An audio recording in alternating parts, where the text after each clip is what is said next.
Hey, this is Anthony with RevZilla TV. We can watch, decide, and ride. Welcome to our detailed breakdown of the new Bell MX-9 Adventure helmet available at RevZilla.com.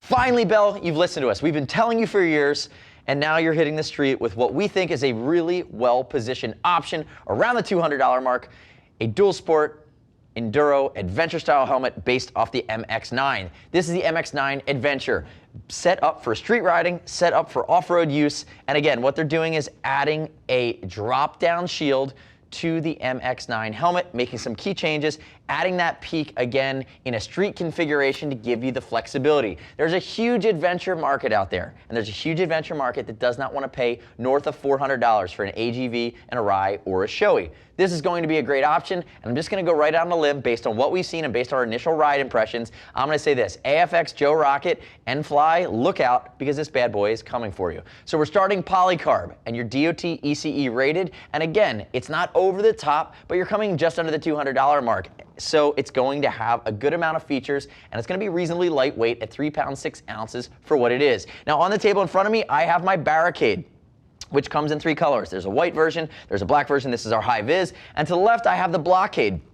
And you're going to see that I've removed the peak, so you can get an idea of what it's going to look like in street configuration. I added a dark shield to it, and it comes with pods on the outside. So once I pull my peak, the pods go on the outside here of the face shield, and they're going to just tie it together nicely. Now the Blockade, keep in mind, comes in 1 color, very much Darth Maul or Cobra Commander inspired, but you get an idea that's very much fighter jet inspired when you're wearing it without that peak on. Now, quickly, let's dive into the fitment. I already told you it's 3 pounds 6 ounces. It's going to be light. It's going to be intermediate oval in its head shape. So a little bit longer front to back, not overly wide, not overly narrow. Again, right down the center line. Bell has done a lot of work on their shape over the years, probably in the last 3 years, and they're really spot on within the sweet spot of the American market, fitting most folks that would have an average size head. So if you're neutral to intermediate, you're going to be just fine. Remember, if you're concerned about that fitment, we're going to ship for free over 39 bucks. Now, before I move through this helmet and work my way start to finish, I want you to click right there, subscribe to us at RevZilla TV on our YouTube channel, and leave me your comments, your questions, and your feedback on the new MX-9 Adventure helmet.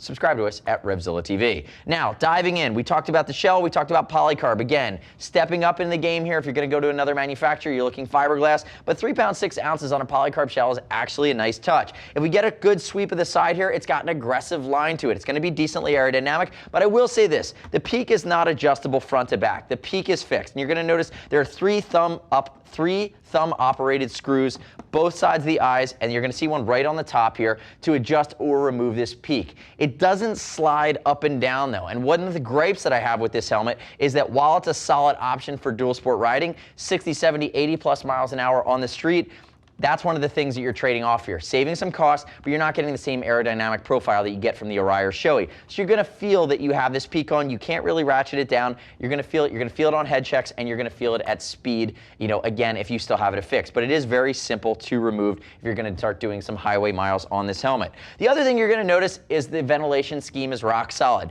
So you have a chin. You're going to have 2 jaw vents, 2 chimneys up towards the top of this helmet, and they actually do flow a ton of air. So the ventilation system through the EPS, the channels in the inside of the helmet are going to be rock solid. The other nitpick that I'm going to make with this helmet is that there's no way to close these front vents. So again, if you're riding, if you get hit with a burst of rain or in a consistent downpour, there's no way to close them. You might get some leakage on the inside of this helmet. Keep in mind, that's what you're going to need to invest in if you want to step up into another manufacturer's helmet. You're going to be spending more money though. If we move along to the back, I like how the vent configuration ties in 4 vents, passive across the back. Remember, this is where your area of low pressure develops, and it sucks that warm, moist air and sweat out of the helmet, creating that great air conditioning effect. Again, 2 passive vents up towards the top, 2 winglet vents down here along the back of the occipital ridge. Again, pretty standard for the course, but giving you that full spectrum of airflow through the helmet. It does have a great aggressive line.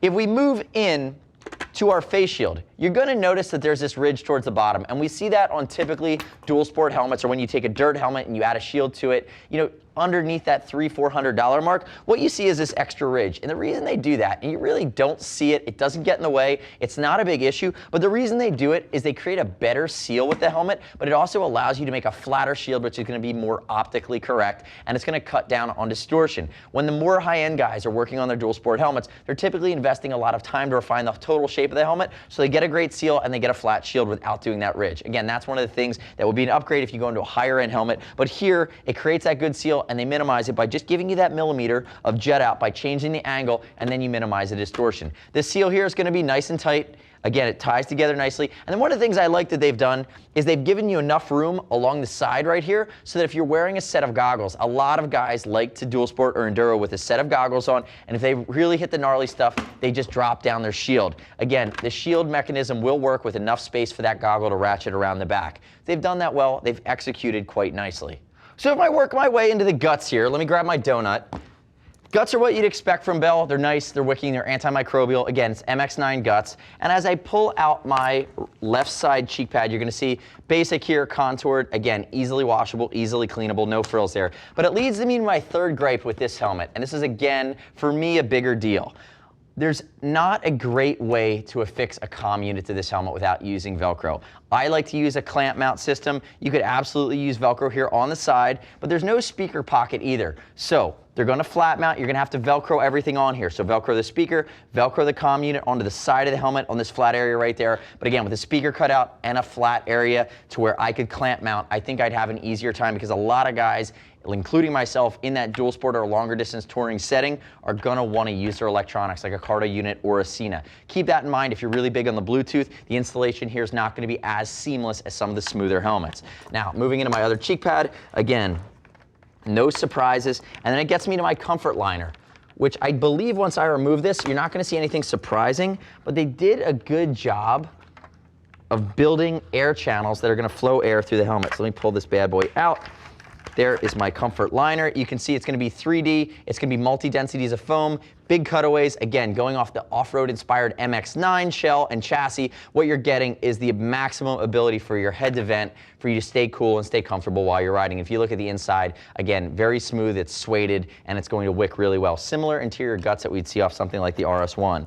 Moving into our EPS, remember dual density, ECE DOT 3 pounds, 6 ounces, and you can see our 10mm vent holes that are going to vent air into your scalp and circulate around the helmet and then exhaust through those passive exhaust ports. So all in, they did a good job of making an extremely functional helmet, sub $200 as a starting point. Remember, this is the Barricade, that's the Blockade, and again, you're gonna probably wanna remove that peak for longer distance highway speeds. You've heard me nitpick a couple things, but overall, at this price point, I really can't complain when I compare it to what else is on the market. I like it best in the sub $250 category for adventure dual sport helmets. Keep that in mind. So that's an endorsement after I already told you what I would like to see improved for the next version.